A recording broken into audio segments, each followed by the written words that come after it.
कि साडा एक बारी कुटापा हो चुका, हुण मार नहीं खानी, हुण तलवारां निकल आउंगी। ये डेंजरस चीज़ है।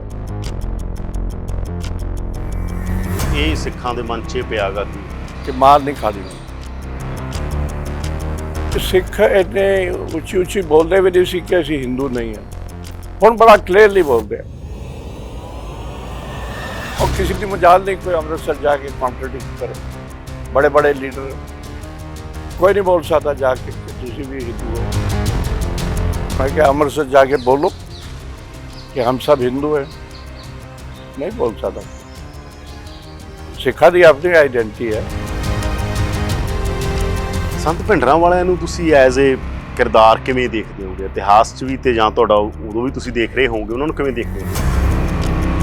ਇੰਦਰਾ ਨੂੰ ਪਤਾ ਸੀ ਕਿ ਹੁਣ ਸਿੱਖਾਂ ਨੇ ਉਹਨੂੰ ਛੱਡਣਾ ਨਹੀਂ, ਉਹ ਮਾਰਨਗੇ ਹੀ ਮਾਰਨ।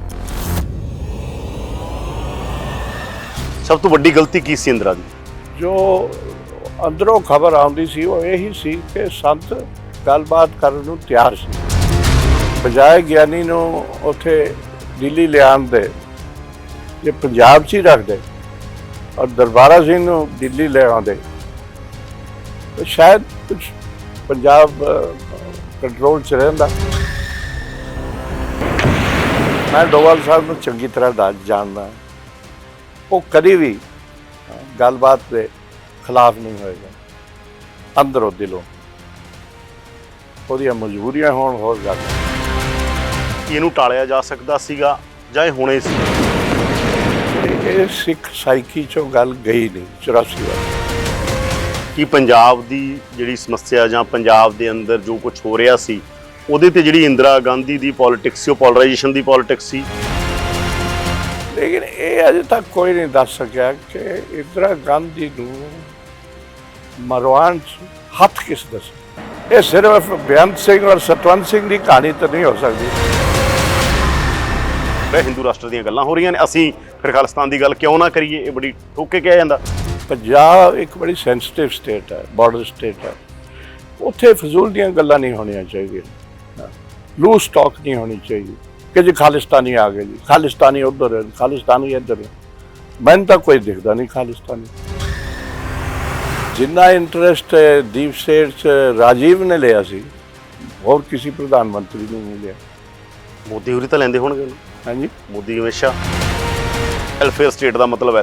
ਤੁਹਾਨੂੰ ਲੱਗਦਾ ਕਦੇ ਐਂ ਹੋਊਗਾ ਜਿੱਥੇ ਕਿਸੇ ਨੂੰ ਨਾ ਲੱਗੇ ਕਿ ਮੇਰੇ ਨਾਲ ਕੋਈ ਐਂ ਨਹੀਂ ਹੈ ਭੇਦਭਾਵ, ਨਾ ਕਿਸੇ ਨੂੰ ਕਲਰ ਬੇਸ 'ਤੇ ਲੱਗੇ, ਨਾ ਕਿਸੇ ਨੂੰ ਕਾਸਟ ਬੇਸ 'ਤੇ, ਨਾ ਕਿਸੇ ਨੂੰ ਭਾਸ਼ਾ ਦੇ ਬੇਸ 'ਤੇ, ਨਾ ਕਿਸੇ ਨੂੰ ਧਰਮ ਦੇ ਬੇਸ 'ਤੇ? ਜਿਹੜਾ ਇਹ ਸਾਰੇ ਪੰਗੇ ਖੜੇ ਹੁੰਦੇ ਨੇ ਇਸੇ ਕਰਕੇ ਹੋਏ ਨੇ ਨਾ। ਬੰਦੇ ਨੂੰ ਲੱਗਦਾ ਸਾਡੇ ਨਾਲ ਬੇਗਾਨਗੀ ਦਾ ਅਹਿਸਾਸ ਆ ਨਾ। ਫੇਅਰ ਸਟੇਟ ਤਾਂ ਮੇਰੇ ਖਿਆਲ ਹੈ ਉਹ ਹੋ ਜਾਏਗੀ, ਹੋਣੀ ਚਾਹੀਦੀ ਹੈ। ਉਹ ਜਿਹੜੀ ਆਈਡੀਅਲ ਸਟੇਟ ਤੁਸੀਂ ਸੋਚ ਰਹੇ ਹੋ ਨਾ, ਉਹ ਸ਼ਾਇਦ ਮੁਸ਼ਕਿਲ ਹੀ ਹੋਵੇ ਇਸ ਮੁਲਕ 'ਚ, ਕਿਉਂਕਿ ਇੰਨਾ ਵੱਡਾ ਮੁਲਕ ਹੈ। ਔਰ ਹੁਣ ਤੁਸੀਂ ਕਹਿ ਰਹੇ ਹੋ ਹਿੰਦੂ ਰਾਸ਼ਟਰ ਬਣਾਉਣਾ ਹੈ, ਤਾਂ ਹਿੰਦੂ ਰਾਸ਼ਟਰ ਤਾਂ ਹੈ ਹੀ ਸੀ। ਹਿੰਦੂ ਰਾਸ਼ਟਰ ਦੀ ਕੀ ਕਮੀ ਕੀ ਸੀ? ਪਰ ਇਹ ਤਾਂ ਕਹਿ ਜਾਂਦਾ ਹਿੰਦੂ ਖਤਰੇ 'ਚ ਆ। ਉਹੀ ਮੈਂ ਕਹਿ ਰਿਹਾ ਸੀ, ਕੋਈ ਖਤਰਾ ਕਿੱਥੋਂ ਖਤਰਾ ਹੈ, ਕਿਸ ਚੀਜ਼ ਤੋਂ ਖਤਰਾ ਹੈ? ਗੱਲਬਾਤ ਬਹੁਤ ਜ਼ਰੂਰੀ ਹੈ। ਹੁਣ ਸਾਡੀ ਹਿੰਦੁਸਤਾਨ ਪਾਕਿਸਤਾਨ ਦੀ ਗੱਲ ਨਹੀਂ ਹੁੰਦੀ। ਮੈਂ ਸਮਝਦਾ ਇੱਕ ਨਾ ਇੱਕ ਦਿਨ ਉਹ ਵੀ ਜ਼ਰੂਰੀ ਹੋਏਗੀ, ਚੀਨ ਨਾਲ ਜ਼ਰੂਰੀ ਹੋਏਗੀ। ਇਤਿਹਾਸ ਬਾਰੇ ਆਧੁਨਿਕ ਕਾਲ 'ਚ ਦੋ ਧਾਰਨਾਵਾਂ ਨੇ। ਇੱਕ ਧਾਰਨਾ ਇਹ ਆ ਕਿ ਬੰਦੇ ਤੇ ਕੌਮਾਂ ਨੂੰ ਪਾਸਟ 'ਚ ਬਹੁਤਾ ਨਹੀਂ ਫਸੇ ਰਹਿਣਾ ਚਾਹੀਦਾ। ਦੂਜੀ ਧਾਰਨਾ ਇਹ ਆ ਕਿ ਰੀਵਿਜ਼ਿਟਿੰਗ ਹਿਸਟਰੀ, ਇਤਿਹਾਸ ਨੂੰ ਰੀਵਿਜ਼ਿਟ ਕਰਦੇ ਰਹਿਣਾ ਚਾਹੀਦਾ, ਤਾਂ ਹੀ ਕੌਮਾਂ ਕਰੈਕਟ ਹੁੰਦੀਆਂ ਨੇ, ਤਾਂ ਹੀ ਬੰਦਾ ਕਰੈਕਟ ਹੁੰਦਾ ਹੈ। ਪਰ ਕੀ ਵਾਕਈ ਦੇਸ਼ ਤੇ ਪੰਜਾਬ ਪੋਲੀਟੀਕਲੀ ਕਰੈਕਟ ਹੋ ਜਾਏਗਾ? 84 ਦੇ ਗੇੜ 'ਚ ਪੰਜਾਬ ਅਜਿਹਾ ਫਸਿਆ ਕਿ ਪੰਜਾਬ ਦੇ ਅੰਦਰ ਬਹੁਤ ਸਾਰੀ ਰਾਜਨੀਤੀ ਹੋਈ ਜਿਹਦੇ ਨਾਲ ਨੁਕਸਾਨ ਹੋਇਆ ਬਹੁਤ ਸਾਰਾ। ਬਹੁਤ ਸਾਰੇ ਚਸ਼ਮਦੀਦੇ ਦੀਆਂ ਗਵਾਹੀਆਂ ਭਰਦੇ ਨੇ ਕਿ ਕਿਵੇਂ ਪੀੜਤਾਂ ਨੂੰ ਹੀ ਦੋਸ਼ੀ ਬਣਾ ਦਿੱਤਾ ਗਿਆ। ਬਹੁਤ ਸਾਰੇ ਮਾਹਰ ਵੀ ਇਹ 'ਤੇ ਗੱਲ ਕਰਦੇ ਨੇ, ਚਸ਼ਮਦੀਦ ਗੱਲ ਕਰਦੇ ਨੇ।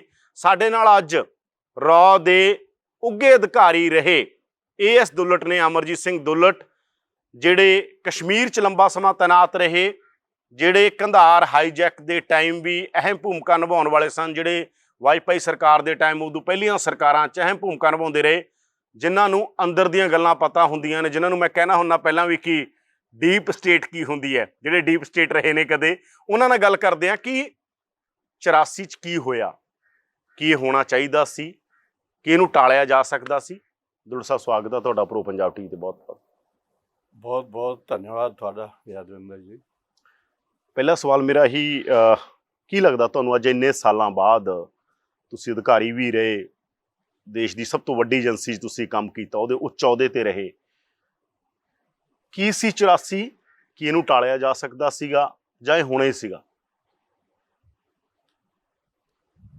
ਇਹ ਹੋਣਾ ਹੀ ਸੀ, ਪਰ ਇਹਨੂੰ ਟਾਲਿਆ ਵੀ ਜਾ ਸਕਦਾ ਸੀ, ਕਿਉਂਕਿ ਇਹ ਗੱਲ 84 ਤੋਂ ਨਹੀਂ ਹੈ ਸ਼ੁਰੂ ਹੁੰਦੀ ਹੈ। ਗੱਲ ਸ਼ੁਰੂ ਹੁੰਦੀ ਹੈ ਕਮ ਸੇ ਕਮ ਅਸੀਂ 80 ਤੋਂ ਲਈਏ ਤਾਂ, ਜਦ ਇੰਦਰਾ ਗਾਂਧੀ ਵਾਪਸ ਆਈ ਪ੍ਰਾਈਮ ਮਿਨਿਸਟਰ ਬਣ ਕੇ ਦੂਜੀ ਵਾਰ, ਇਹਦੇ 'ਚ ਇੱਕ ਬੜਾ ਬਦਲਾਅ ਸੀ ਉਸ ਇੰਦਰਾ ਵਿੱਚ, ਕਿਉਂਕਿ ਜਿਹੜੀ ਪਹਿਲੀ ਇੰਦਰਾ ਸੀ, ਕੀ ਕਹਿੰਦੇ ਇਮਰਜੈਂਸੀ ਤੱਕ, ਉਹਨੇ ਸਭ ਕੁਝ ਠੀਕ ਹੀ ਕੀਤਾ ਪਹਿਲੇ 6-7-8 ਸਾਲ ਜਿੰਨੇ ਵੀ ਸੀ। ਔਰ ਉਹ ਅਕਸਰ ਉਹਦੇ ਨਾਲ ਸੀ, ਪੀਐਨ ਹਕਸਰ ਕਸ਼ਮੀਰੀ ਪ੍ਰਿੰਸੀਪਲ ਸੈਕਟਰੀ ਸੀ, ਔਰ ਉਹ ਲੈਫਟਿਸਟ ਸੀ। ਉਹਨੇ ਠੀਕ ਰਾਹ 'ਤੇ ਹੀ ਚਲਾਇਆ, ਬਲਕਿ ਲੋਕ ਭੁੱਲ ਜਾਂਦੇ ਨੇ ਕਿ ਮੇਰੇ ਖਿਆਲ ਹੈ 71 ਦੀ ਗੱਲ ਹੈ ਕਿ ਇੰਦਰਾ ਗਾਂਧੀ ਨੇ RSS 'ਤੇ ਵੀ ਬੈਨ ਲਾਇਆ ਸੀ ਉਦੋਂ। ਉਹ ਕਹਾਣੀ ਫਿਰ ਇੱਕ ਤਰ੍ਹਾਂ ਆ ਕੇ ਇੱਥੇ ਐਮਰਜੈਂਸੀ 'ਚ ਹਾਲਟ ਹੋ ਜਾਂਦੀ ਹੈ, ਔਰ ਉਹਦੇ ਬਾਅਦ ਫਿਰ ਸੰਜੇ ਦਾ ਇਨਫਲੂਐਂਸ ਆਉਂਦਾ, ਕਿਉਂਕਿ ਇਹ ਇਕੱਲੀ ਰਹਿ ਜਾਂਦੀ ਹੈ ਔਰ ਫਿਰ ਥੋੜ੍ਹਾ ਜਿਹਾ ਉਸ 'ਤੇ ਜ਼ਿਆਦਾ ਡਿਪੈਂਡ ਕਰਦੀ ਹੈ ਛੋਟੇ ਮੁੰਡੇ 'ਤੇ। ਹੁਣ ਉਹਦਾ ਤੌਰ ਤਰੀਕਾ ਹੋਰ ਸੀ, ਉਹਨੇ ਕੁਝ ਜ਼ਬਰਦਸਤੀਆਂ ਵੀ ਕੀਤੀਆਂ, ਕੁਝ ਲੋਕਾਂ ਨੂੰ ਕੱਢਿਆ, ਕੁਝ ਲੋਕਾਂ ਨੂੰ ਲਿਆਇਆ, ਜੋ ਵੀ ਕੀਤਾ। ਪਰ ਬਦਕਿਸਮਤੀ ਇਹ ਹੋਈ ਕਿ ਜਿਸ 'ਤੇ ਇੰਦਰਾ ਪੂਰਾ ਰਿਲਾਈ ਕਰ ਰਹੀ ਸੀ, ਉਹੀ ਐਕਸੀਡੈਂਟ 'ਚ ਗੁਜ਼ਰ ਗਿਆ। ਤਾਂ ਉਹਦੇ ਬਾਅਦ ਮੈਂ ਸਮਝਦਾ ਕਿ ਇੰਦਰਾ ਗਾਂਧੀ ਨੂੰ ਬੜੀ ਚੋਟ ਲੱਗੀ ਦਿਲ 'ਚ, ਔਰ ਉਸ ਤੋਂ ਕਦੀ ਰਿਕਵਰ ਕਰ ਨਹੀਂ ਸਕੀ। ਫਿਰ ਇੱਕ ਦੇ ਬਾਅਦ ਇੱਕ ਗਲਤੀਆਂ ਹੁੰਦੀਆਂ ਹੀ ਰਹੀਆਂ, ਔਰ ਉਹਦੇ ਆਸ-ਪਾਸ ਵੀ ਜਿਹੜੇ ਬੰਦੇ ਸੀ, ਉਹਨਾਂ ਨੇ ਕੋਈ ਚੰਗੀ ਕਿਸਮ ਦੀ ਕੋਈ ਐਡਵਾਈਸ ਨਹੀਂ ਦਿੱਤੀ। ਸਭ ਤੋਂ ਵੱਡੀ ਗਲਤੀ ਕੀ ਸੀ ਇੰਦਰਾ ਦੀ? ਸਭ ਤੋਂ ਵੱਡੀ ਗਲਤੀ ਇਹੀ ਸੀ ਕਿ ਉਹ ਜਿਹੜਾ ਕੌਨਫੀਡੈਂਸ ਸੀ ਨਾ ਪੁਰਾਣਾ, ਉਹ ਖਤਮ ਹੋ ਗਿਆ। ਰਿਲਾਇੰਸ ਹੋਈ ਇਸ 'ਤੇ, ਪਹਿਲੇ ਮੁੰਡੇ 'ਤੇ, ਸੰਜੇ 'ਤੇ, ਫਿਰ ਇਹ ਜਿਹੜੇ ਇਰਦ ਗਿਰਦ ਬੰਦੇ ਸੀ ਇਹਨਾਂ 'ਤੇ, ਔਰ ਇਹਨਾਂ ਨੇ ਨਵੀਂ ਕਹਾਣੀ ਸ਼ੁਰੂ ਕਰ ਦਿੱਤੀ ਕਿ ਕਾਂਗਰਸ, ਜੋ ਮੈਂ ਸਮਝਦਾ, ਕਿਉਂਕਿ ਤੁਸੀਂ ਹਿਸਟਰੀ ਦੀ ਗੱਲ ਕਰਦੇ ਹੋ, ਅਤੇ ਕਿ ਕਾਂਗਰਸ ਇਹ ਜਿਹੜੇ ਹੈ ਆਪਣੇ ਬੈਕਵਰਡ ਕਲਾਸਿਸ, ਸ਼ੈਡਿਊਲਡ ਕਾਸਟ, ਸ਼ੈਡਿਊਲਡ ਟਰਾਈਬਸ, ਮਾਈਨੋਰਿਟੀ, ਇਹ ਤਾਂ ਸਾਡੇ ਨਾਲ ਹੈ ਨਹੀਂ। ਵੋਟ ਦੀ ਕਮੀ ਅਗਰ ਪੈਂਦੀ ਹੈ ਤਾਂ ਜਾ ਕੇ ਬਾਹਮਣਾਂ 'ਚ ਪੈਂਦੀ ਹੈ, ਜਾਂ ਰਾਜਪੂਤਾਂ ਤੋਂ ਠਾਕਰ ਨਹੀਂ ਸਾਡੇ ਨਾਲ, ਜਾਂ ਬਾਹਮਣ ਨਹੀਂ ਸਾਡੇ ਨਾਲ। ਉਸ ਲਾਈਨ 'ਤੇ ਫਿਰ ਗੱਲ ਸ਼ੁਰੂ ਹੋ ਜਾਂਦੀ ਹੈ, ਔਰ ਉਹ ਮੈਂ ਸਮਝਦਾ ਕਾਂਗਰਸ ਦਾ ਡਿਕਲਾਈਨ ਉੱਥੋਂ ਹੀ ਸ਼ੁਰੂ ਹੁੰਦਾ। ਕਿ ਪੰਜਾਬ ਦੀ ਜਿਹੜੀ ਸਮੱਸਿਆ ਜਾਂ ਪੰਜਾਬ ਦੇ ਅੰਦਰ ਜੋ ਕੁਝ ਹੋ ਰਿਹਾ ਸੀ, ਉਹਦੇ 'ਤੇ ਜਿਹੜੀ ਇੰਦਰਾ ਗਾਂਧੀ ਦੀ ਪੋਲੀਟਿਕਸ ਸੀ, ਉਹ ਪੋਲਰਾਈਜੇਸ਼ਨ ਦੀ ਪੋਲੀਟਿਕਸ ਸੀ। ਸ਼ਾਇਦ ਉਹ ਥੋੜ੍ਹੇ ਜਿਹੇ ਸਿੱਖਾਂ ਨੂੰ, 2% ਸਿੱਖਾਂ ਨੂੰ ਟਾਰਗੇਟ ਕਰਕੇ ਜਿਹੜੀ ਕਹਿੰਦਾ ਕਲੈਕਟਿਵ ਸਾਈਕੀ ਦੇ ਨਾਲ ਖੇਡਣਾ ਚਾਹੁੰਦੀ ਸੀ ਹਿੰਦੂਆਂ ਦੀ ਨਾਲ।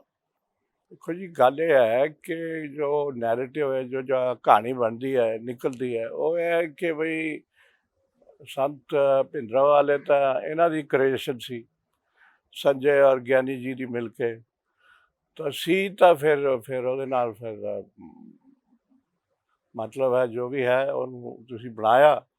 ਕਈ ਲੋਕ ਕਹਿੰਦੇ ਫਰੈਂਕਨਸਟੀਨ ਬਣਾਇਆ, ਜੋ ਵੀ ਬਣਾਇਆ, ਪਰ ਉਹਦੇ 'ਚ ਦੇਖੋ ਸੋਚਣ ਵਾਲੀ ਗੱਲ ਇਹ ਹੈ ਕਿ ਅਖੀਰ ਤੱਕ ਜੋ ਅੰਦਰੋਂ ਖਬਰ ਆਉਂਦੀ ਸੀ ਉਹ ਇਹੀ ਸੀ ਕਿ ਸੰਤ ਗੱਲਬਾਤ ਕਰਨ ਨੂੰ ਤਿਆਰ ਸੀ ਅਖੀਰ ਵਕਤ ਤੱਕ, ਔਰ ਟਾਕਸ ਹੋਈਆਂ ਵੀ, ਸਰਦਾਰ ਸਵਰਨ ਸਿੰਘ ਗਏ, ਅਕਾਲੀਆਂ ਨਾਲ ਗੱਲ ਹੋਈ, ਪਤਾ ਨਹੀਂ ਸੰਤ ਜੀ ਨਾਲ ਹੋਈ ਜਾਂ ਨਹੀਂ ਹੋਈ, ਪਰ ਉਹ ਟਾਕਸ ਮਤਲਬ ਹੈ ਜਿਸ ਤਰ੍ਹਾਂ ਅੱਗੇ ਉਹਨੂੰ ਚਲਾਉਣਾ ਚਾਹੀਦਾ ਸੀ, ਉਹ ਗੱਲ ਬਣੀ ਨਹੀਂ।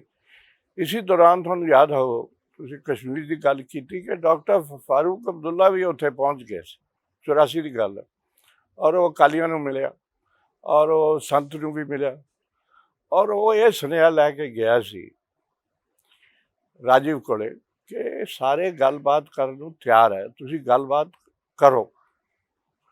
ਤੇ ਰਾਜੀਵ ਸ਼ਾਇਦ ਆਇਆ ਵੀ ਸੀ ਅੰਮ੍ਰਿਤਸਰ, ਕੁਛ ਅਕਾਲੀਆਂ ਨਾਲ ਗੱਲ ਸ਼ੁਰੂ ਕਰਨ ਦੀ ਕੋਸ਼ਿਸ਼ ਵੀ ਕੀਤੀ, ਪਰ ਉਹ ਗੱਲ ਕਿਤੇ ਪਹੁੰਚੀ ਨਹੀਂ, ਚੱਲੀ ਨਹੀਂ।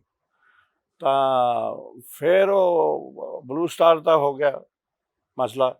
ਹੁਣ ਉਹਦੇ 'ਚ ਵੀ ਨੈਰੇਟਿਵ 'ਚ ਅਦਲ ਬਦਲ ਹੈ ਕਿ ਇਹਨਾਂ ਨੇ ਫੌਜੀਆਂ ਨੇ ਕਿਹਾ ਮਿਸਿਸ ਗਾਂਧੀ ਨੂੰ ਕਿ ਬਈ ਅਸੀਂ ਤਾਂ ਇਹਨੂੰ 2 ਦਿਨ 'ਚ ਖ਼ਤਮ ਕਰ ਦਿਆਂਗੇ, 1 ਦਿਨ 'ਚ ਖ਼ਤਮ ਕਰ ਦੇਣਗੇ, ਕੋਈ ਅੰਦਰ ਕੁਛ ਗੜਬੜ ਜਾਂ ਨੁਕਸਾਨ ਨਹੀਂ ਹੋਏਗਾ ਦਰਬਾਰ ਸਾਹਿਬ ਦਾ ਜਾਂ ਅਕਾਲ ਤਖ਼ਤ ਦਾ ਜਾਂ ਜੋ ਵੀ ਹੈ। ਕਿਉਂਕਿ ਜਦ ਇਹ ਹੋ ਗਿਆ ਔਰ ਜਦ ਮਿਸਿਸ ਗਾਂਧੀ ਗਈ, ਕਿਉਂਕਿ ਉਹਨਾਂ ਦੇ ਨਾਲ ਇੱਕ ਸਿਕਿਉਰਿਟੀ ਅਫਸਰ ਸੀ ਜਿਹਨੂੰ ਮੈਂ ਜਾਣਦਾ, ਉਹਦੇ ਨਾਲ ਮੈਂ ਗੱਲ ਕੀਤੀ ਤਾਂ ਉਹਨੇ ਮੈਨੂੰ ਦੱਸਿਆ ਕਿ ਮਿਸਿਸ ਗਾਂਧੀ ਬਹੁਤ ਗੁੱਸੇ ਸੀ ਕਿ ਇਹ ਤਾਂ ਮੈਂ ਨਹੀਂ ਸੀ ਤੁਹਾਨੂੰ ਕਿਹਾ, ਨਾ ਹੀ ਤੁਸੀਂ ਮੈਨੂੰ ਇਹ ਅਸ਼ੋਰੈਂਸ ਦਿੱਤੀ ਸੀ ਕਿ ਇਹੋ ਜਿਹੀ ਗੱਲ ਹੋਊਗੀ, ਇਹ ਕਿਸ ਤਰ੍ਹਾਂ ਹੋਈ। ਤਾਂ ਫੌਜੀਆਂ ਕੋਲ ਖੈਰ ਕੋਈ ਖਾਸ ਉਦੋਂ ਜਵਾਬ ਹੈ ਨਹੀਂ ਸੀ, ਔਰ ਫਿਰ ਉਹ ਟੈਂਕ ਵੀ ਗਏ, ਬਹੁਤ ਕੁਛ ਹੋਇਆ, ਬਰਬਾਦੀ ਹੋਈ। ਉਹਦੇ ਬਾਅਦ ਕਹਾਣੀ ਐਸੀ ਹੈ ਕਿ ਇੰਦਰਾ ਨੂੰ ਪਤਾ ਸੀ ਕਿ ਹੁਣ ਸਿੱਖਾਂ ਨੇ ਉਹਨੂੰ ਛੱਡਣਾ ਨਹੀਂ ਹੈ, ਉਹ ਮਾਰਨਗੇ ਹੀ ਮਾਰਨਗੇ, ਇਹ ਗੱਲ ਉਹਦੇ ਦਿਮਾਗ 'ਚ ਬੈਠ ਗਈ ਸੀ। ਸੋ ਹੋਰ ਕਮਜ਼ੋਰੀ ਆਈ ਔਰ ਉਹਦੇ ਅਖੀਰਲੇ ਦਿਨ ਬੜੇ ਇੱਕ ਕਿਸਮ ਦੇ ਬੜੀ ਟ੍ਰੈਜਿਕ ਹੈ। ਜਿਹੜੀ ਲਾਸਟ ਉਹਨੇ ਸਪੀਚ ਦਿੱਤੀ ਨਾ ਉੜੀਸਾ 'ਚ ਕਿੱਥੇ ਕਿ ਮੈਨੂੰ ਜੇ ਮਾਰ ਵੀ ਦੇਣ ਤੇ ਮੇਰਾ ਖੂਨ ਦਾ ਕਤਰਾ ਕਤਰਾ ਦੇਸ਼ ਦੇ ਕੰਮ ਆਓ। ਸੋ ਇਹ ਬੜੀ ਟ੍ਰੈਜਿਕ ਦੀ ਸਟੋਰੀ ਹੈ। ਇਹਦੇ 'ਚ ਦੇਖੋ ਕਿਤਾਬਾਂ ਕਈ ਲਿਖੀਆਂ ਗਈਆਂ, ਬਲੂ ਸਟਾਰ ਤੇ ਅਸੈਸੀਨੇਸ਼ਨ ਤੇ ਉਹਦੇ ਬਾਅਦ ਜੋ ਕੁਛ ਹੋਇਆ ਸਿੱਖਾਂ ਨਾਲ, ਲੇਕਿਨ ਇਹ ਅਜੇ ਤੱਕ ਕੋਈ ਨਹੀਂ ਦੱਸ ਸਕਿਆ ਕਿ ਇੰਦਰਾ ਗਾਂਧੀ ਨੂੰ ਮਰਵਾਉਣ 'ਚ ਹੱਥ ਕਿਸ ਦਾ ਸੀ। ਤੁਸੀਂ ਹਿਸਟਰੀ ਲੱਭਦੇ ਹੋ, ਇਹ ਚੀਜ਼ ਲੱਭੋ ਕਿ ਮਰਵਾਇਆ ਕਿਸ ਨੇ ਸੀ। ਇਹ ਸਿਰਫ ਬੇਅੰਤ ਸਿੰਘ ਔਰ ਸਤਵੰਤ ਸਿੰਘ ਦੀ ਕਹਾਣੀ ਤਾਂ ਨਹੀਂ ਹੋ ਸਕਦੀ ਕਿ CIA ਨੇ ਮਰਵਾਇਆ, ਕਿਉਂਕਿ ਮੈਨੂੰ ਨਹੀਂ ਪਤਾ। ਬਹੁਤ ਸਾਰੇ ਇਹ ਆਇਆ ਕਮਿਊਨਿਸਟਾਂ ਦਾ ਵਿਚਾਰ ਹੈ, ਬੜੇ ਲੋਕ ਕਹਿੰਦੇ ਰਹੇ ਆ ਕਿ CIA ਨੇ ਇੰਦਰਾ ਦਾ ਭੋਗ ਪਾਇਆ। ਇਸ ਚੀਜ਼ ਦੀ ਪੂਰੀ ਤਰ੍ਹਾਂ ਇਨਕੁਆਇਰੀ ਨਹੀਂ ਹੋਈ ਅੱਜ ਤੱਕ। ਕਹਿੰਦੇ ਤੇ ਰਿਪੋਰਟ ਵੀ ਅਕਾਓ ਹੋਰਾਂ ਦੀ, ਸਿੱਧੂ ਸਾਹਿਬ ਨੇ ਜਿਹੜੀ ਕਿਤਾਬ ਲਿਖੀ ਹੈ ਖਾਲਿਸਤਾਨ ਨੇ ਕਿਹਾ ਕਿ ਮੈਂ ਕਹਿੰਦਾ ਰਿਹਾ ਬਾਰ-ਬਾਰ ਖਾਲਿਸਤਾਨ ਕਨਸਪੀਰੇਸੀ, ਉਹਨਾਂ ਨੇ ਇਹ ਕਿਹਾ ਹੈ ਕਿਤਾਬ 'ਚ ਕਿ ਕਾਲ ਸਾਹਿਬ ਇੱਕ ਨੋਟ ਲਿਖ ਕੇ ਗਏ 25 ਸਫ਼ੇ ਦਾ, ਔਰ ਉਹਨਾਂ ਨੇ ਕਿਹਾ ਕਿ ਮੇਰੇ ਮਰਨ ਤੋਂ 25 ਸਾਲ ਬਾਅਦ ਉਹਨੂੰ ਕੱਢਣਾ। ਸ਼ਾਇਦ ਉਸ ਨੋਟ 'ਚ ਕੁਛ ਹੋਵੇ, ਕਿਉਂਕਿ ਉਦੋਂ ਪ੍ਰਧਾਨ ਮੰਤਰੀ ਦੀ ਸਿਕਿਉਰਿਟੀ ਉਹੀ ਓਵਰਸੀ ਕਰ ਰਹੇ ਸੀ, ਉਹੀ ਦੇਖ ਰਹੇ ਸੀ। ਪਰ ਇਹ ਗੱਲਾਂ ਅੱਧ ਵਿਚਾਲੇ ਰਹਿ ਗਈਆਂ। ਇਹ ਹਿਸਟਰੀ ਜਾ ਕੇ ਦੱਸੂਗੀ ਕਦੀ ਨਾ ਕਦੀ ਕਿ ਕੀ ਹੋਇਆ, ਕਿਹਨੇ ਮਰਵਾਇਆ। ਮਰਨਾ ਉਹਨੇ ਸੀ, ਉਹਨੂੰ ਪਤਾ ਸੀ ਕਿ ਉਹਨੇ ਮਰਨਾ, ਔਰ ਉਹਦੇ ਬਾਅਦ ਜੋ ਹੋਇਆ ਉਹ ਤਾਂ ਫਿਰ ਬਹੁਤ ਹੀ ਮਤਲਬ ਬਹੁਤ ਅਫਸੋਸ ਵਾਲੀ ਗੱਲ ਹੈ ਜੋ ਸਿੱਖਾਂ ਨਾਲ ਹੋਇਆ। ਉਹ ਦੇਖੋ ਜੀ, ਸਿੱਖਾਂ ਦੀ ਸਾਈਕ 'ਚ ਜੋ ਤੁਸੀਂ ਗੱਲ ਕਰਦੇ ਹੋ ਨਾ ਹਿਸਟਰੀ ਦਾ ਕਿਸ ਤਰ੍ਹਾਂ ਹੁੰਦਾ ਹੈ, ਉਹ ਸਿੱਖਾਂ ਦੀ ਸਾਈਕ 'ਚ ਉਹ ਗੱਲ ਪੂਰੀ ਤਰ੍ਹਾਂ ਗਈ ਨਹੀਂ ਹੈ ਅੱਜ ਤੱਕ, ਜਾਊਗੀ ਵੀ ਨਹੀਂ ਜਾਊਗੀ। ਅੱਗੇ ਸਿੱਖ ਇੰਨੀ, ਜਿਵੇਂ ਸਿੱਖ ਲਿਖਦੇ ਆ ਨਾ 84 ਨਾ ਭੁੱਲਣ ਯੋਗ ਨਾ ਬਖਸ਼ਣ ਯੋਗ, ਐ ਲਿਖਦੇ ਆ, ਬਹੁਤ ਵੱਡੇ ਪੱਧਰ ਤੇ ਲਿਖਦੇ। ਬਿਲਕੁਲ ਬਿਲਕੁਲ ਬਿਲਕੁਲ। ਅੱਗੇ ਸਿੱਖ ਇੰਨੇ ਉੱਚੀ ਉੱਚੀ ਬੋਲਦੇ ਵੀ ਨਹੀਂ ਸੀ ਕਿ ਅਸੀਂ ਹਿੰਦੂ ਨਹੀਂ ਹਾਂ, ਹੁਣ ਬੜਾ ਕਲੀਅਰਲੀ ਬੋਲਦੇ ਆ। और किसी की मजाल नहीं कोई अमृतसर जाके कॉन्ट्रडिक्ट करे। बड़े बड़े लीडर कोई नहीं बोल सकता जाके कि तुसी भी हिंदू हो, ਤੁਸੀਂ ਵੀ ਸਾਡੇ ਨਾਲ ਨਹੀਂ, ਹੋ। ਮੈਂ ਇੱਕ ਤਾਂ ਦੇਖਦਾ ਹੁੰਨਾ ਕਿ ਜਿਹੜੀ ਕਾਂਗਰਸ ਉਦੋਂ ਪੰਜਾਬ ਕਾਂਗਰਸ ਤਾਂ 24 ਘੰਟੇ ਇਸ ਮਸਲੇ ਤੇ ਬੋਲਦੀ ਸੀ। ਪੰਜਾਬ ਕਾਂਗਰਸ ਦਾ ਇਸ ਟਾਈਮ ਇੱਕ ਵੀ ਲੀਡਰ ਆਪਰੇਸ਼ਨ ਬਲੂ ਸਟਾਰ ਨੂੰ ਡਿਫੈਂਡ ਨਹੀਂ ਕਰ ਸਕਦਾ। ਨਹੀਂ ਉਦੋਂ ਕਰਦੇ ਰਹੇ ਸਾਰੇ, ਨਹੀਂ ਕਰਦਾ, ਉਦੋਂ ਕਰਦੇ ਰਹੇ ਕਿਉਂਕਿ ਪੋਲਿਟਿਕ ਡਾਇਨਾਮਿਕਸ ਬਦਲ ਗਿਆ। ਜਿਹੜਾ ਤੁਸੀਂ ਕਹਿੰਦੇ ਪੋਲਿਟਿਕਸ ਦਾ, ਬਿਲਕੁਲ ਬਿਲਕੁਲ। ਸਿੱਖ ਜਿਹੜਾ ਗਾ ਇੰਨਾ ਸਟਰੈਂਥ ਜੀ ਵਾਸਤੇ ਹਿਸਟਰੀ ਬੜੀ ਇੰਪੋਰਟੈਂਟ ਹੈ, ਬਹੁਤ ਜ਼ਰੂਰੀ ਹੈ। ਹਿਸਟਰੀ ਨੂੰ ਅਸੀਂ ਭੁਲਾ ਨਹੀਂ ਸਕਦੇ, ਨਾ ਮਿਟਾ ਸਕਦੇ। ਇਸ ਕਰਕੇ ਇਹੀ ਮੈਂ ਕਹਿ ਰਿਹਾ ਕਿ ਇਹ ਸਿੱਖ ਸਾਈਕੀ ਚੋਂ ਗੱਲ ਗਈ ਨਹੀਂ 84 ਵਾਲੀ। ਔਰ ਜਦ ਕਿਸੇ ਵੀ ਮਾਈਨੋਰਿਟੀ ਨਾਲ ਬੁਰਾ ਹੁੰਦਾ ਹੈ ਜਾਂ ਕਿਸੇ ਦੀ ਕੁਟਾਈ ਹੁੰਦੀ ਹੈ ਤਾਂ ਫਿਰ ਸਿੱਖ ਫਿਰ ਸੋਚਦਾ ਹੈ ਕਿ ਹੁਣ ਸਾਡਾ ਨੰਬਰ ਤਾਂ ਨਹੀਂ ਆਉਣਾ। ਹਾਂ, ਜਿਵੇਂ ਮੁਸਲਮਾਨਾਂ ਨਾਲ ਜੋ ਦੇਸ਼ 'ਚ ਹੋ ਰਿਹਾ, ਇਹਦੇ ਤੇ ਹੋ ਰਿਹਾ ਤਾਂ ਇਸ ਕਰਕੇ ਮੈਨੂੰ ਹਮੇਸ਼ਾ ਔਰ ਇੱਥੋਂ ਤੱਕ ਕਹਿੰਦੇ ਨੇ ਕਿ ਜਦੋਂ ਸਾਡੇ ਕੁੱਟ ਪਈ ਉਦੋਂ ਮੁਸਲਮਾਨ ਨਹੀਂ ਬੋਲੇ, ਪਰ ਜਦੋਂ ਤੁਹਾਡੇ ਪੈਰੀ ਜਾਂ ਕਿਸੇ ਦੇ ਵੀ ਪਏ ਸੀ ਸਰਬੱਤ ਦਾ ਭਲਾ ਮੰਗਣ ਵਾਲੇ, ਅਸੀਂ ਬੋਲਾਂਗੇ। ਕਸ਼ਮੀਰ ਬਾਰੇ ਵੀ ਬੋਲ ਰਹੇ ਨੇ, ਬੋਲਦੇ ਇसी ਕਰਕੇ ਧਾਰਾ 370 ਤੇ ਬੋਲੇ ਨੇ, ਹਮੇਸ਼ਾ ਬੋਲਦੇ, ਸਿੱਖ ਹਮੇਸ਼ਾ ਬੋਲਦਾ। ਇਸ ਕਰਕੇ ਜਿਹੜੀਆਂ ਚੀਜ਼ਾਂ ਨਾ, ਔਰ ਪੰਜਾਬ ਨੂੰ ਖਾਸ ਕਰਕੇ ਮੈਂ ਦੇਖਦਾ ਰਹਿੰਦਾ, ਕਸ਼ਮੀਰ ਨੂੰ ਵੀ ਪੰਜਾਬ ਨੂੰ। ਕਸ਼ਮੀਰ ਨੂੰ ਇਸ ਕਰਕੇ ਕਿਉਂਕਿ ਮੈਂ ਉੱਥੇ ਰਿਹਾ ਤਾਂ ਕਾਫੀ ਇਨਵੋਲਵਮੈਂਟ ਰਹੀ। ਪੰਜਾਬ ਨੂੰ ਇਸ ਕਰਕੇ ਕਿ ਆਪਣੀ ਧਰਤੀ ਹੈ, ਅਸੀਂ ਉੱਥੇ ਦੇ ਹਾਂ, ਪੰਜਾਬ ਨੂੰ ਥੋੜ੍ਹੀ ਭੁੱਲ ਸਕਦੇ ਹਾਂ। ਸੋ ਇਹ ਚੀਜ਼ ਜਿਹੜੀ ਹੈ ਨਾ, ਪੰਜਾਬ ਇੱਕ ਬੜੀ ਸੈਂਸਿਟਿਵ ਸਟੇਟ ਹੈ, ਬਾਰਡਰ ਸਟੇਟ ਹੈ। ਉੱਥੇ ਫਜ਼ੂਲ ਦੀਆਂ ਗੱਲਾਂ ਨਹੀਂ ਹੋਣੀਆਂ ਚਾਹੀਦੀਆਂ, ਲੂਜ਼ ਟਾਕ ਨਹੀਂ ਹੋਣੀ ਚਾਹੀਦੀ ਕਿ ਜੀ ਖਾਲਿਸਤਾਨੀ ਆ ਗਏ, ਜੀ ਖਾਲਿਸਤਾਨੀ ਉੱਧਰ ਹੈ, ਖਾਲਿਸਤਾਨੀ ਇੱਧਰ ਹੈ। ਮੈਨੂੰ ਤਾਂ ਕੋਈ ਦਿਖਦਾ ਨਹੀਂ ਖਾਲਿਸਤਾਨੀ। ਪਰ ਇੱਕ ਗੱਲ ਜ਼ਰੂਰ ਹੈ, ਤੁਸੀਂ ਉਦੋਂ ਕਹਿੰਦੇ ਸੀ ਮੈਨੂੰ ਜਨਵਰੀ 'ਚ ਕਿ ਆਪ ਦੀ ਸਰਕਾਰ ਬਣੂਗੀ, ਔਰ ਮੈਂ ਕਿਹਾ ਨਹੀਂ, ਆਪ ਦੀ ਨਹੀਂ ਬਣ ਸਕਦੀ। ਨਹੀਂ ਬਣਦੀ। ਆਪਾਂ ਇਲੈਕਸ਼ਨ ਦੇ ਹੋਣ ਤੋਂ ਬਾਅਦ ਫੋਨ ਤੇ ਆਪਣੀ ਮੈਂ ਮੰਨਦਾ ਮੈਂ ਤੁਹਾਨੂੰ ਕਹਾਂ, ਮੈਂ ਜੋ ਘੁੰਮਿਆਗਾ ਉਹਦੇ 'ਚ ਆਪ ਦੀ ਬਣ, ਬਿਲਕੁਲ ਠੀਕ ਹੈ, ਜ਼ਰੂਰ ਆਪ ਦੀ ਸਰਕਾਰ ਬਣੇ। ਮੈਂ ਤਾਂ ਕਹਿੰਦਾ ਨਹੀਂ, ਚਲੋ ਉਹ ਤਾਂ ਕਿਸੇ ਦੀ ਵੀ ਬਣੇ, ਸਾਡੇ ਲਈ ਕੋਈ ਇਹ ਨਹੀਂ ਕਿ ਆਪ ਪਾਸ ਆ ਜਾਂ ਜਿਹਦੀ ਵੀ ਬਣੇ, ਕਾਂਗਰਸ ਬਣੇ। ਪਰ ਮੈਨੂੰ ਇੱਕੋ ਰਿਜ਼ਰਵੇਸ਼ਨ ਹੈ ਆਪ ਦੀ ਸਰਕਾਰ ਦਾ ਕਿ ਬਈ ਜੋ ਵੀ ਸਰਕਾਰ ਹੋਵੇ ਪੰਜਾਬ ਦੀ, ਪੰਜਾਬ ਤੋਂ ਚੱਲੇ, ਦਿੱਲੀੋਂ ਨਹੀਂ ਚੱਲ ਸਕਦੀ ਪੰਜਾਬ ਦੀ ਸਰਕਾਰ। ਉਹਦਾ ਰਿਐਕਸ਼ਨ ਕਦੀ ਨਾ ਕਦੀ ਹੋ, ਕਿਤੇ ਨਾ ਕਿਤੇ ਹੋ, ਮੈਂ ਇਹ ਸਮਝਦਾ। ਮੈਂ ਕਹਿੰਦਾ ਨਾ ਹੀ ਹੋਵੇ, ਪਰ ਮੈਨੂੰ ਲੱਗਦਾ ਕਿਤੇ ਨਾ ਕਿਤੇ ਹੋਏਗਾ। ਹੁਣ ਕੌਣ ਕਰੂਗਾ, ਕਿਸ ਤਰ੍ਹਾਂ ਹੋ, ਪਾਰਟੀਆਂ ਕਮਜ਼ੋਰ ਹਨ, ਟ੍ਰੈਡੀਸ਼ਨਲ ਪਾਰਟੀਆਂ। ਕਾਂਗਰਸ ਦਾ ਮਾੜਾ ਹਾਲ ਹੈ, ਕੋਈ ਨਾ ਕੋਈ ਛੱਡੀ ਜਾਂਦਾ ਹੈ। ਅਕਾਲੀਆਂ ਦਾ ਮੈਨੂੰ ਤਾਂ ਬੜਾ ਅਫਸੋਸ ਆਇਆ ਜਿਸ ਦਿਨ ਸੁਨੀਲ ਜਾਖੜ ਛੱਡ ਕੇ ਚਲਾ ਗਿਆ। ਮੈਂ ਉਹਨੂੰ ਬਹੁਤ ਸਾਲਾਂ ਤੋਂ ਜਾਣਦਾ। ਹੁਣ ਦੇਖੋ, ਫੈਮਿਲੀ 30-32 ਸਾਲ ਰਹੀ ਹੈ ਕਾਂਗਰਸ, ਹੁਣ ਉਹ ਛੱਡ ਕੇ ਚਲਾ ਗਿਆ। ਤਾਂ ਇਸ ਤਰ੍ਹਾਂ ਹੋ ਰਿਹਾ। ਔਰ ਅਕਾਲੀਆਂ ਦਾ ਵੀ ਕੋਈ ਹੈ ਨਾ, ਬਾਦਲ ਸਾਹਿਬ ਬਜ਼ੁਰਗ ਹੋ ਗਏ। ਆਹੋ, ਬਾਦਲ ਸਾਹਿਬ ਉਹੀ ਸੀ ਜੇ ਅਕਾਲੀਆਂ ਨੂੰ ਇਕੱਠਾ ਰੱਖਿਆ ਸੀ, ਔਰ ਉਹ ਸਿਆਸਤ ਵੀ ਸਮਝਦੇ ਸੀ। ਹੁਣ ਇਹਨਾਂ ਨੂੰ ਫਿਰ ਇਕੱਠਾ ਹੋਣਾ ਪਏਗਾ। ਜੇ ਕਾਂਗਰਸ ਨਹੀਂ ਹੋ ਸਕਦੀ ਤਾਂ ਅਕਾਲੀਆਂ ਨੂੰ ਹੋਣਾ ਪਏਗਾ। ਮੈਂ ਟ੍ਰੈਡੀਸ਼ਨਲ ਪਾਰਟੀ ਨੂੰ ਰਾਈਟ ਆਫ ਨਹੀਂ ਕਰਦਾ। ਕੋਈ ਨਾ ਕੋਈ ਫਿਰ ਜਾਗੂਗਾ, ਕੋਈ ਨਾ ਕੋਈ ਫਿਰ ਉੱਠੂਗਾ, ਕੁਛ ਨਾ ਕੁਛ ਗੱਲ ਹੋਏਗੀ। ਔਰ ਫਿਰ ਉਹ ਗੱਲ ਆ ਜਾਂਦੀ ਹੈ ਪੰਥਕ ਏਜੰਡੇ ਵਾਲੀ, ਜਿਹੜੀ ਇਹ ਸਾਰੀਆਂ ਚੀਜ਼ਾਂ ਨਾਲ ਲਿੰਕ। ਅਸੀਂ ਇਹ ਦੇਖ ਰਹੇ ਹਾਂਗੇ ਕਿ ਜਦੋਂ ਵੀ ਪੰਜਾਬ 'ਚ ਜਿਹੜਾ 84 ਦਾ ਕਨੈਕਸ਼ਨ ਆ ਜਾਂ ਸੰਤਾਂ ਦਾ ਕਨੈਕਸ਼ਨ ਆਗਾ, ਉਹ ਤੋਂ ਕੋਈ ਵੀ ਚੀਜ਼ ਪੰਜਾਬ 'ਚ ਭਿੱਜ ਨਹੀਂ ਰਹਿੰਦੀ। ਚਾਹੇ ਦੀਪ ਸਿੱਧੂ ਦਾ ਭੋਗ ਹੋਵੇ, ਚਾਹੇ ਬਰਗਾੜੀ ਦਾ ਇਕੱਠ ਹੋਵੇ, ਚਾਹੇ ਸਰਬੱਤ ਖਾਲਸਾ ਹੋਵੇ ਚੱਬੇਵਾਲ ਦਾ, ਉਹ ਸਾਰੀ ਗੱਲ ਜਾ ਕੇ ਉੱਥੇ ਜੁੜ ਜਾਂਦੀ ਹੈਗੀ ਜਿੱਥੋਂ ਸਾਰਾ ਸ਼ੁਰੂ ਹੋਇਆ। ਠੀਕ ਕਹਿੰਦੇ। ਔਰ ਲੋਕ ਇਹ ਕਹਿੰਦੇ ਨੇ ਕਿ ਦੇਖੋ, ਜੋ ਸੰਤ ਕਹਿ ਰਹੇ ਸੀ 25 ਸਾਲ ਪਹਿਲਾਂ, 30 ਸਾਲ ਪਹਿਲਾਂ, ਜੋ ਸੰਤਾਂ ਨੇ ਗੱਲਾਂ ਕਹੀਆਂ, 35 ਸਾਲ ਹੋ ਗਏ, ਉਹ ਸਾਰੀਆਂ ਗੱਲਾਂ ਤਾਂ ਉਵੇਂ ਵਾਪਰ ਰਹੀਆਂ ਨੇ। ਕਿ ਸਟੇਟ ਕੀ ਹੁੰਦੀ ਆ, ਉਹ ਮਿਨੋਰਿਟੀ ਦਾ ਅਪੀਜ਼ਮੈਂਟ ਉਹ ਕਿਵੇਂ ਕਰਦੀ ਹੈ, ਮਿਨੋਰਿਟੀ ਨੂੰ ਟਾਰਗੇਟ ਕਿਵੇਂ ਕਰਦੀ ਹੈ। ਉਹ ਕਹਿੰਦੇ ਆ ਕਿ ਤੁਹਾਡੇ ਸਾਹਮਣੇ ਸਾਰਾ ਹੋ ਰਿਹਾ, ਹਿੰਦੂ ਰਾਸ਼ਟਰ ਦੀਆਂ ਗੱਲਾਂ ਹੋ ਰਹੀਆਂ ਨੇ, ਅਸੀਂ ਫਿਰ ਖਾਲਿਸਤਾਨ ਦੀ ਗੱਲ ਕਿਉਂ ਨਾ ਕਰੀਏ। ਇਹ ਬੜੀ ਠੋਕ ਕੇ ਕਿਹਾ ਜਾਂਦਾ ਕਿ ਜਦੋਂ ਹਿੰਦੂ ਰਾਸ਼ਟਰ ਦੀ ਗੱਲ ਹੁੰਦੀ ਹੈ, ਅਸੀਂ ਖਾਲਿਸਤਾਨ ਦੀ ਕਿਉਂ ਨਾ ਕਰੀਏ। ਮੈਂ ਖਾਲਿਸਤਾਨ ਦੀ ਗੱਲ ਨਹੀਂ ਕਰਨਾ ਚਾਹੁੰਦਾ ਸੀ ਕਿਉਂਕਿ ਇਹ ਸੀਰੀਅਸ ਮਾਮਲਾ ਹੋ ਜਾਂਦਾ। ਪਰ ਪੰਥਕ ਏਜੰਡਾ ਤਾਂ ਹੈ ਨਾ, ਪੰਥ ਤਾਂ ਹੈ ਨਾ। ਔਰ ਇसी करके मैं ਤੁਹਾਨੂੰ ਪਹਿਲੇ ਕਿਹਾ ਸੀ, मैं कि अमृतसर जाके बोलो कि हम सब हिंदू हैं। नहीं बोल सकता। सिखा दी अपनी आइडेंटिटी है और वो 84 के बाद बहुत स्ट्रेंथन हो गई है आइडेंटिटी। ये हिस्ट्री ये सिखाती है सानू और यही हिस्ट्री करती है। ਤੁਹਾਨੂੰ ਕੀ ਲੱਗਦਾ, ਜੇ ਇੱਕ ਤਾਂ ਹੁੰਦਾ ਕਾਂਗਰਸ ਬੀਜੇਪੀ, ਇੱਕ ਮੈਂ ਕਿਹਾ ਵੀ ਡੀਪ ਸਟੇਟ ਹੈ ਨਾ, ਇੱਕ ਸਟੇਟ ਹੁੰਦੀ ਹੈ ਨਾ, ਇੱਕ ਨੇਸ਼ਨ ਸਟੇਟ ਆ।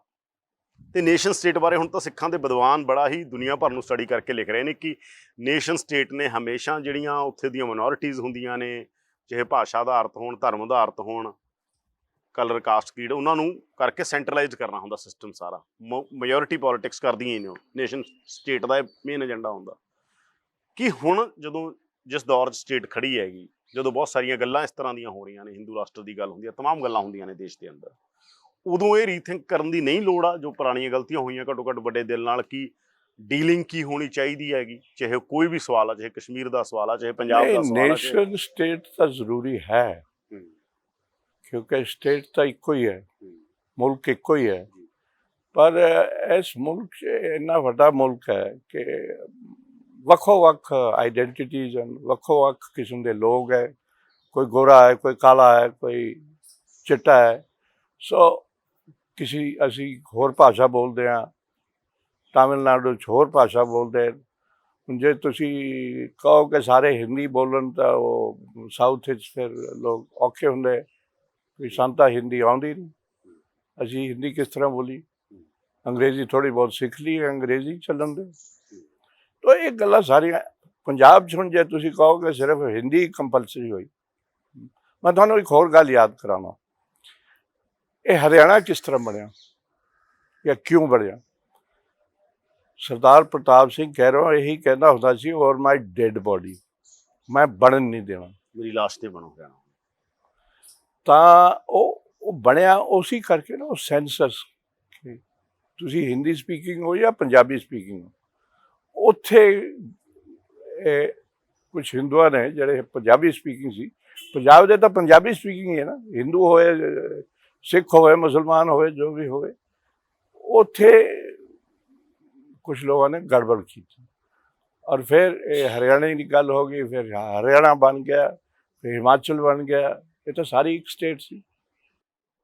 ਤੁਹਾਨੂੰ ਲੱਗਦਾ ਕਦੇ ਦੇਸ਼ 'ਚ ਇਸ ਤਰ੍ਹਾਂ ਦੀ ਰਾਜਨੀਤੀ ਕਾਂਗਰਸ ਤੋਂ ਸ਼ੁਰੂ ਹੋਈ, ਕਹਿੰਦੇ ਬੀਜੇਪੀ ਹੁਣ ਹੋਰ ਵੀ ਐਕਸਟ੍ਰੀਮ ਕਰਦੀ ਹੈ, ਕਦੇ ਰੁਕ ਸਕਦੀ ਹੈ ਇਹ? ਕਦੇ ਜਿਹੜੀ ਇੱਕ ਵੈਲਫੇਅਰ ਸਟੇਟ, ਫੇਅਰ ਸਟੇਟ ਕਿਹਾ ਜਾਂਦਾ ਕਿ ਫੇਅਰ ਸਟੇਟ, ਜਾਂ ਇੱਥੋਂ ਪੋਲੀਟੀਕਲ ਕਲਾਸ ਹੀ ਇਹਨੂੰ ਚਲਾਊਗੀ, ਚਾਹੇ ਉਹ ਏਜੰਸੀਆਂ ਹੋਣ ਇੱਥੋਂ ਦੀਆਂ, ਚਾਹੇ ਉਰੋਂ ਦਾ ਸਿਸਟਮ ਹੋਵੇ, ਉਹ ਪੋਲੀਟੀਕਲ ਕਲਾਸ ਨੇ ਚਲਾਉਣੀਆਂ ਨੇ, ਜਾਂ ਕਦੇ ਵਾਕਈ ਸਟੇਟ ਜਿਹੜਾ ਵੈਲਫੇਅਰ ਸਟੇਟ ਦਾ ਯੂਰਪ 'ਚ ਕਨਸੈਪਟ ਪੈਦਾ ਹੋਇਆ, ਏਜੰਸੀਆਂ ਹੈ ਜਾਂ ਜਿਹਨੂੰ ਤੁਸੀਂ ਡੀਪ ਸਟੇਟ ਕਹਿੰਦੇ ਹੋ ਜਾਂ ਲੋਕ ਗਾਲਾਂ ਕੱਢਦੇ ਹਨ, ਉਹ ਹਰੇਕ ਸਰਕਾਰ ਨਾਲ ਚੱਲ। ਮੈਨੂੰ ਕਿਸੇ ਨੇ ਪੁੱਛਿਆ ਸੀ ਡੀਪ ਸਟੇਟ ਕੀ ਹੁੰਦੀ ਹੈ, ਤਾਂ ਮੈਂ ਦੱਸ ਦੇਣਾ ਇਹ ਸਾਬਕਾ ਡੀਪ ਸਟੇਟ ਨੇ। ਠੀਕ ਹੈ, ਪਰ ਇਹਦੀ ਹਰੇਕ ਸਰਕਾਰ ਨੂੰ ਲੋੜ ਪੈਂਦੀ ਹੈ, ਹਰੇਕ ਵਾਸਤੇ ਕੰਮ ਕਰਦੀ ਹੈ ਡੀਪ ਸਟੇਟ ਜਾਂ ਏਜੰਸੀਆਂ। ਸੋ ਇਹਦੇ 'ਚ ਕੋਈ ਉਹ ਨਵੀਂ ਗੱਲ ਨਹੀਂ ਹੈ। ਕੌਣ ਇਹਨੂੰ ਕਿਸ ਤਰ੍ਹਾਂ ਚਲਾਉਂਦਾ ਹੈ, ਕੌਣ ਇਹਦੇ 'ਚ ਜ਼ਿਆਦਾ ਇੰਟਰਸਟ ਲੈਂਦਾ ਹੈ, ਮੈਨੂੰ ਤਾਂ ਹੁਣ ਛੱਡੇ 20 ਸਾਲ ਹੋ ਗਏ, ਪਰ ਪੁਰਾਣੇ ਵਕਤਾਂ 'ਚ ਜੇ ਪਿੱਛੇ ਜਾਈਏ ਤਾਂ ਜਿੰਨਾ ਇੰਟਰਸਟ ਡੀਪ ਸਟੇਟ 'ਚ ਰਾਜੀਵ ਨੇ ਲਿਆ ਸੀ, ਹੋਰ ਕਿਸੇ ਪ੍ਰਧਾਨ ਮੰਤਰੀ ਨੇ ਨਹੀਂ ਲਿਆ। ਮੋਦੀ ਹੋਰੀ ਤਾਂ ਲੈਂਦੇ ਹੋਣਗੇ ਨਾ? ਹਾਂਜੀ, ਮੋਦੀ ਹਮੇਸ਼ਾ ਜ਼ਰੂਰ ਲੈਂਦੇ ਹੋਣਗੇ। ਮੈਂ ਤਾਂ ਅੱਜ ਦੀ ਗੱਲ ਨਹੀਂ ਕਰ ਰਿਹਾ ਨਾ, ਮੈਂ ਤਾਂ ਪਿੱਛੇ ਦੀ ਗੱਲ ਕਰ ਰਿਹਾ।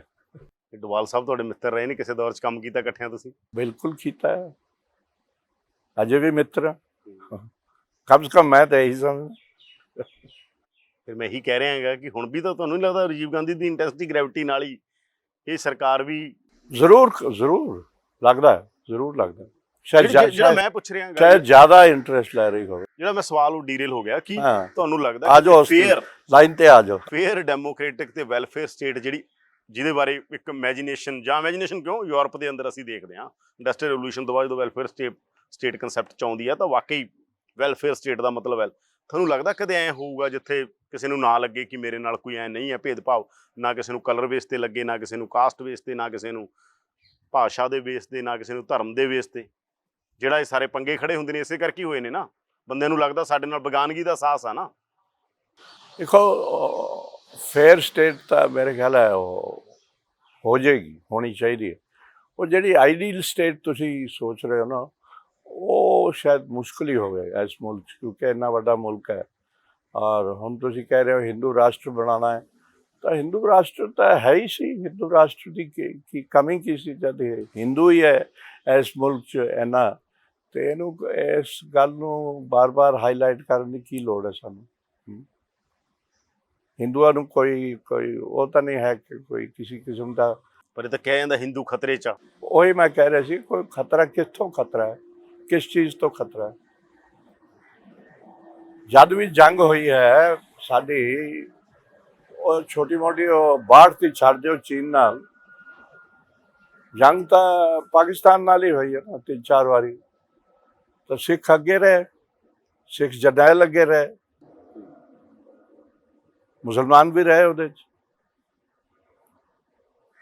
ਸੋ ਇਹਦੇ 'ਚ ਕੋਈ ਭੇਦਭਾਵ ਵਾਲੀ ਗੱਲ ਹੋਣੀ ਨਹੀਂ ਚਾਹੀਦੀ। ਸੰਤ ਭਿੰਡਰਾਂਵਾਲਿਆਂ ਨੂੰ ਤੁਸੀਂ ਐਜ਼ ਏ ਕਿਰਦਾਰ ਕਿਵੇਂ ਦੇਖਦੇ ਹੋਗੇ, ਇਤਿਹਾਸ 'ਚ ਵੀ ਤੇ ਜਾਂ ਤੁਹਾਡਾ ਉਦੋਂ ਵੀ ਤੁਸੀਂ ਦੇਖ ਰਹੇ ਹੋਵੋਗੇ, ਉਹਨਾਂ ਨੂੰ ਕਿਵੇਂ ਦੇਖਦੇ ਹੋ ਤੁਸੀਂ?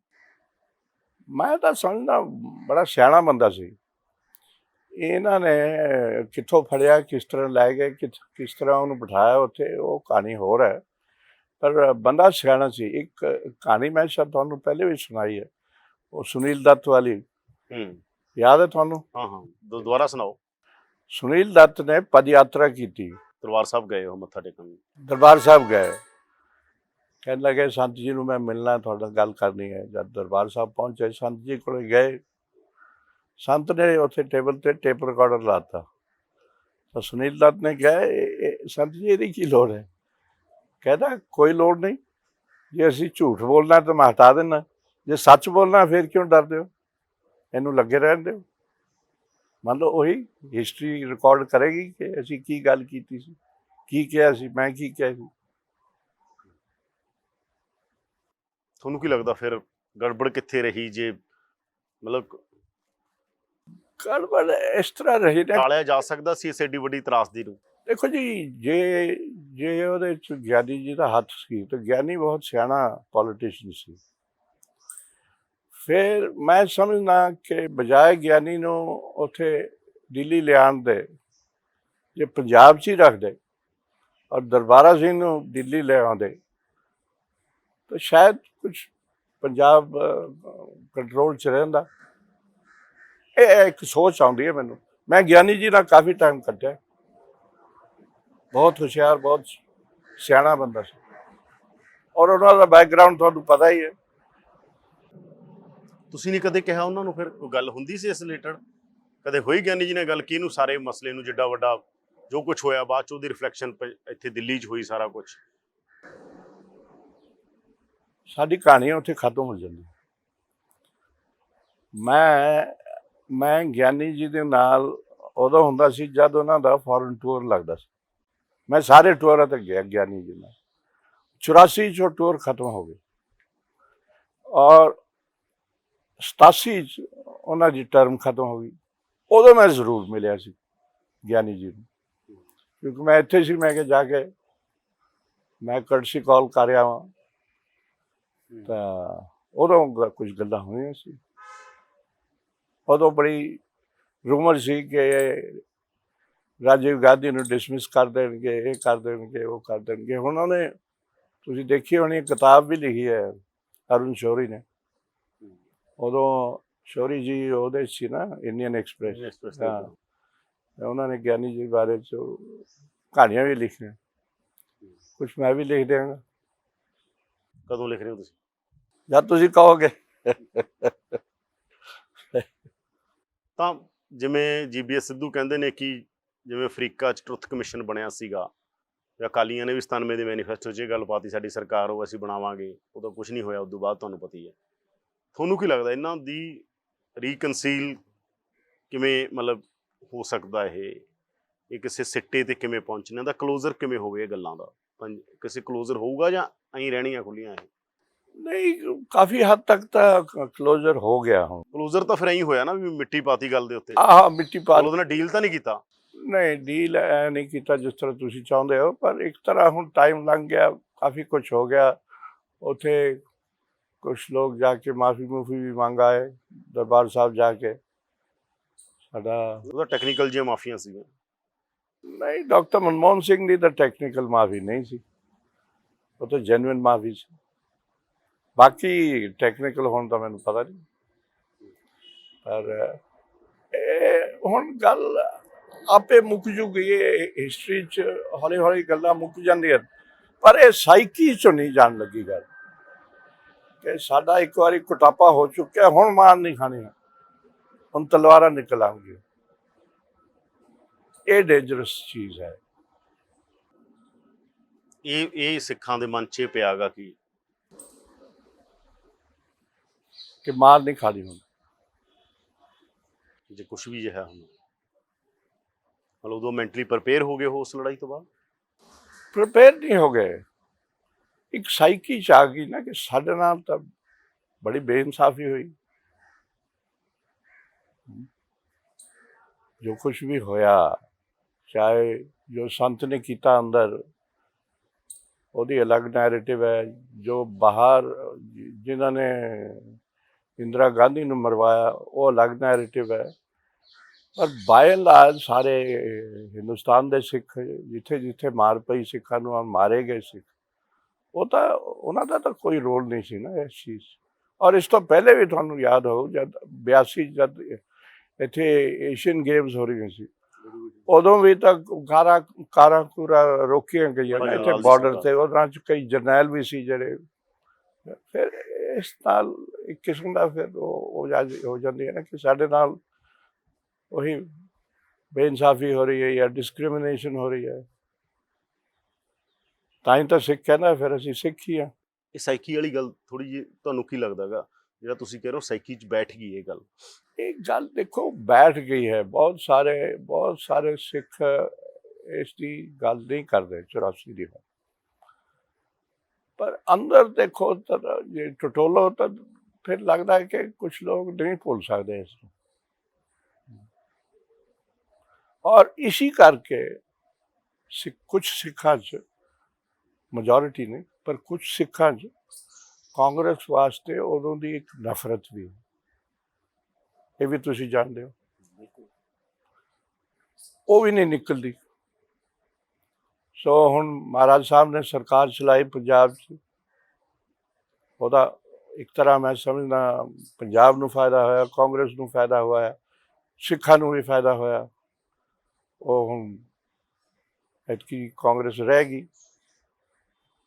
ਸੋ ਕਾਂਗਰਸ ਜੇ ਪਾਵਰ 'ਚ ਰਵੇ ਤਾਂ ਇੱਕ ਤਰ੍ਹਾਂ ਉਹਦੇ ਨਾਲ ਵੀ ਰਿਕਨਸੀਲੀਏਸ਼ਨ ਹੁੰਦੀ ਹੈ। ਪਰ ਜੇ ਕਾਂਗਰਸ ਹੀ ਟੁੱਟ ਭੱਜ ਗਈ ਤਾਂ ਫਿਰ ਕੀ ਰਹਿਣਾ? ਤੁਹਾਨੂੰ ਲੱਗਦਾ ਕਦੇ ਜਿਹੜਾ ਤੁਸੀਂ ਜਿਵੇਂ ਕਲੋਜ਼ਰ ਤੁਸੀਂ ਕਹਿ ਰਹੇ ਹੋ, ਇਹ ਦੇਖੋ ਮੈਂ ਸੌਰੀ ਤੁਹਾਨੂੰ ਇੰਟਰਰਪਟ ਕਰ ਰਿਹਾ, ਇਹ ਮੋਦੀ ਜੀ ਵੀ ਕਰ ਸਕਦੇ ਆ। ਮੋਦੀ ਜੀ ਵੀ ਕਰ ਸਕਦੇ। ਜੋ ਮੈਂ ਗੱਲ ਕਾਂਗਰਸ ਦੀ ਕਹਿ ਰਿਹਾ ਉਹ ਮੋਦੀ ਜੀ ਵੀ ਕਰ ਸਕਦੇ। ਪਰ ਉਹ ਦਿਲ ਵੱਡਾ ਹੋਣਾ ਚਾਹੀਦਾ। ਵੱਡਾ ਦਿਲ ਕਰਕੇ ਜਾਓ ਅੰਮ੍ਰਿਤਸਰ। ਜਿਹੜੀ ਮਾਰ ਪੈਣ ਵਾਲੀ ਗੱਲ ਤੁਸੀਂ ਮੇਰੇ ਯਾਦ ਆ, ਆਪਾਂ ਕਿਸਾਨ ਅੰਦੋਲਨ ਦੇ ਟਾਈਮ ਇੱਕ ਇੰਟਰਵਿਊ ਕੀਤਾ, ਤੁਸੀਂ ਕਿਹਾ ਕਿਸਾਨ ਇਸ ਵਾਰ ਪੰਜਾਬ ਕੁੱਟ ਨਹੀਂ ਖਾਂਦਾ ਹੁਣ। ਨਹੀਂ ਖਾਂਦਾ। ਉਹੀ ਗੱਲ ਤੁਸੀਂ 84 ਦੇ ਸੰਦਰਭ ਵਿੱਚ ਓਵਰਆਲ ਵੀ ਕਹਿ ਰਹੇ ਹੋਗੇ। ਮੋਦੀ ਹੋਰਾਂ ਨੇ ਮਾਫੀ ਵੀ ਮੰਗ ਲਈ। ਮੈਂ ਉਹੀ ਗੱਲ ਕਹਿ ਰਿਹਾ, ਤਕਰੀਬਨ ਉਹੀ ਗੱਲ ਹੈ। ਔਰ ਉਦੋਂ ਵੀ ਮੈਂ ਤੁਹਾਨੂੰ ਕਿਹਾ ਸੀ ਕਿ ਹੁਣ ਕਿਸਾਨ ਹਟਣ ਵਾਲਾ ਹੈ ਨਹੀਂ। ਹੁਣ ਜੇ ਇੱਕ ਵਾਰੀ ਡਟ ਕੇ ਬੈਠ ਗਿਆ ਤਾਂ ਫਿਰ ਇਹ ਬੈਠਾ ਰਹੋ। ਪੰਜਾਬੀ ਹੈ ਨਾ, ਇਹਨੇ ਨਹੀਂ ਹਿੱਲਣਾ। ਸੋ ਉਸ ਲੈਵਲ ਤੱਕ ਜਾਂ ਉਸ ਹਾਲਾਤ, ਉੱਥੇ ਹਾਲਾਤ ਉਸ ਤਰ੍ਹਾਂ ਦੇ ਹਾਲਾਤ ਕਦੇ ਹੋਣੇ ਹੀ ਨਹੀਂ ਚਾਹੀਦੇ। ਫਿਰ ਜਿੱਥੇ ਫਿਰ ਸਰਦਾਰ ਖੁੰਦਕ ਖਾ ਜਾਏ। ਚੰਗੀ ਭਲੀ ਸਟੇਟ ਹੈ ਪੰਜਾਬ ਸਾਡੀ, ਪ੍ਰੋਸਪਰਸ ਰਹੀ ਹੈ। ਇਹਨੂੰ ਅੱਗੇ ਚਲਾਉਣ ਦਾ ਕੋਈ ਬੰਦੋਬਸਤ ਕਰੇ, ਜੋ ਵੀ ਹੋਵੇ, ਚਾਹੇ ਭਗਵੰਤ ਮਾਨ ਹੀ ਕਰੇ। ਸੈਂਟਰ ਵੱਲੋਂ ਇੱਕ ਹੀਲਿੰਗ ਟੱਚ ਦੇਣ ਦੀ ਲੋੜ ਆ ਗਈ। ਹਮੇਸ਼ਾ ਮਾਈਨੋਰਿਟੀਜ਼ ਨੂੰ ਤਾਂ ਹਮੇਸ਼ਾ ਹੀ ਹੀਲਿੰਗ ਟੱਚ ਦੇਣੀ ਚਾਹੀਦੀ। ਔਰ ਗੱਲਬਾਤ ਨਹੀਂ ਖਤਮ ਹੋਣੀ ਚਾਹੀਦੀ। ਮੈਂ ਫਿਰ ਉਸ ਗੱਲ 'ਤੇ ਆ ਜਾਂਦਾ। ਮੈਨੂੰ ਸਰਦਾਰ ਸਵਰਨ ਸਿੰਘ ਦੇ ਕਈ ਵਾਰੀ ਟਾਕਸ ਹੋਈਆਂ, ਫਿਰ ਰਹਿ ਗਈਆਂ। ਟਾਕਸ ਨਹੀਂ ਮੁੱਕਣੀਆਂ ਚਾਹੀਦੀਆਂ। ਗੱਲ ਕਰਨ 'ਚ ਕੀ ਹਰਜ ਹੈ? ਗੱਲ ਕਰਨ 'ਚ ਕੀ ਜਾਂਦਾ ਤੁਹਾਡਾ? ਗੱਲ ਕਰੋ। ਜੇ ਪੰਥ ਨਾਲ ਕਰਨੀ ਪੰਥ ਨਾਲ ਕਰੋ, ਅਕਾਲੀਆਂ ਨਾਲ ਕਰਨੀ ਹੈ ਅਕਾਲੀਆਂ ਨਾਲ ਕਰੋ।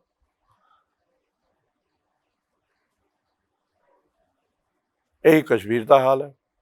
ਕਸ਼ਮੀਰ 'ਚ ਤੇ ਹੋਰ ਵੀ ਜ਼ਿਆਦਾ ਸਖਤੀ ਹੋਈ ਹੈ ਉਦੋਂ ਬਾਅਦ। ਹੁਣ ਹੋਈ ਹੈ ਸਖਤੀ, ਕਈ ਵਾਰ ਸਖਤੀ ਕਰਨੀ ਪੈਂਦੀ ਹੈ। ਗਿੱਲ ਸਾਹਿਬ ਨੇ ਵੀ ਕੀਤੀ ਔਰ ਕੁਛ हद तक कामयाब भी रहे। फिर वो ब्लैक थंडर वगैरह होया। वो ब्लैक थंडर जद होया उदों ये आर्गूमेंट शुरू होए सी ना कि जे ये कीता जांदा ब्लू स्टार ਦੀ ਬਜਾਏ ਤਾਂ ਸ਼ਾਇਦ ਬਲੂ ਸਟਾਰ ਦੀ ਲੋੜ ਨਾ ਪੈਂਦੀ। ਤੁਸੀਂ ਪੁੱਛਦੇ ਸੀ ਨਾ ਕਿ ਜ਼ਰੂਰ, ਤਾਂ ਗਿੱਲ ਸਾਹਿਬ ਨੇ ਦਿਖਾਇਆ ਕਿ ਨਹੀਂ।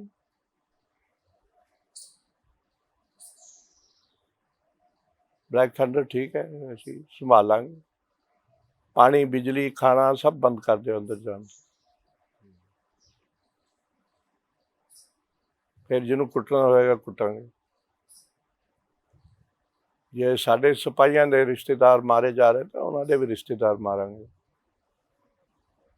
पर पोलिटिकल मसलियां दा हल पोलिटिकल नहीं होना चाहिए। बिल्कुल होना चाहिए। मैं तो तुहानू एक मिसाल दे रहा क्योंकि तुसीं कह रहे सख्ती, कई बार होंदी है सख्ती, पर सख्ती अल्टीमेटली सख्ती नाल कोई गल बनती नहीं है। गलबात बहुत जरूरी है। हुण साडे हिंदुस्तान पाकिस्तान की गल नहीं होंदी। मैं समझना एक ना एक दिन वो भी जरूरी होएगी, चीन नाल जरूरी होएगी। बाकी नाल तो साडे हुण संबंध चंगे। हुण मोदी जी जा रहे हैं, मेरे ख्याल है कुछ ना कुछ निकलना चाहिए। तो पोलिटिकल मसले का हल पोलिटिकल ही होना चाहिए। बिल्कुल बिल्कुल, होर कोई हल नहीं है। पर पोलिटिकल मसलियां का हल तो असीं देख रहे हैं कांग्रेस तो बीजेपी तक एडमिनिस्ट्रेटिव कढ़िया जाता। पुलिस की हैगी, एजेंसियां की नहीं है ना, एडमिनिस्ट्रेटिव हल ही है ना, ਇਹਦੇ ਨਾਲ हल नहीं। अप्रोच तो ही रही है ना हमेशा, अप्रोच तो एडमिनिस्ट्रेटिव भी रही है ना। एडमिनिस्ट्रेटिव तो खैर रहनी है। पॉलिटिशियन थोड़े ही थाने ਨੂੰ ਸੰਭਾਲਦਾ है, वो तो थानेदार ही है ना।